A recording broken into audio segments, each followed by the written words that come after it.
amesema hapa, yule ambaye ni PS wa internal, mumeona ugaidi ambao wanaeneza katika nchi ya Kenya.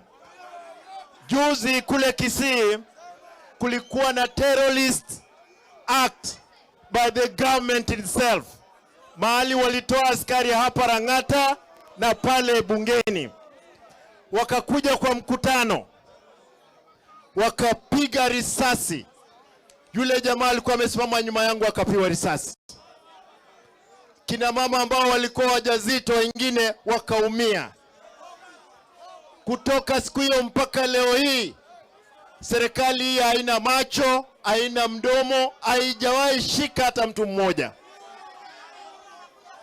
Nimesema kama vice chairman wa chama cha ODM, nimeamua mtaniona katika kila constituency kuhakikisha kwamba tumeanza kazi ya ujasiri wa wanachama wa ODM.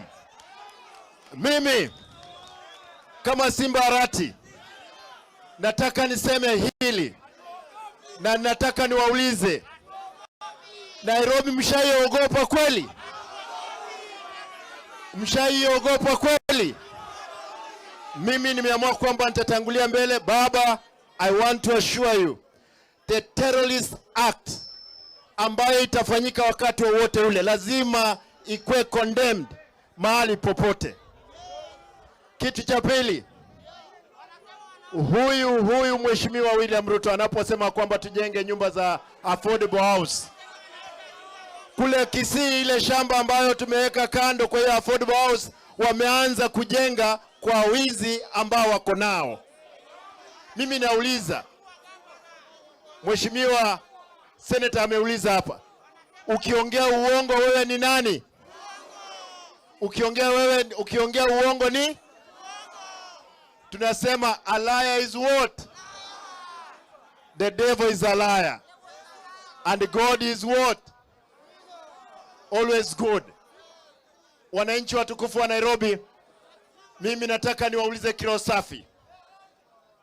Siku moja nitawaomba ruhusa, kwa sababu hapa ni kwa kina timu Wanyonyi, kina Babu, mtakubali niwaalike mkuje kunisalimia? Lakini nyinyi Nairobi mlikuwa sijui namba ngapi wakati wa maandamano? Kisii ndiye ilitangulia. Muko tayari? Muko tayari? Haya, nangojea nione vile mambo itakuwa. Asante na Mungu awabariki. Asante sana. Makofi ya Mheshimiwa Simba. Tunakupenda na sisi watu wa Nairobi. Wewe, nimesema msikize vitu inasemwa hapa, si ndio? Haya. Mumesikia vile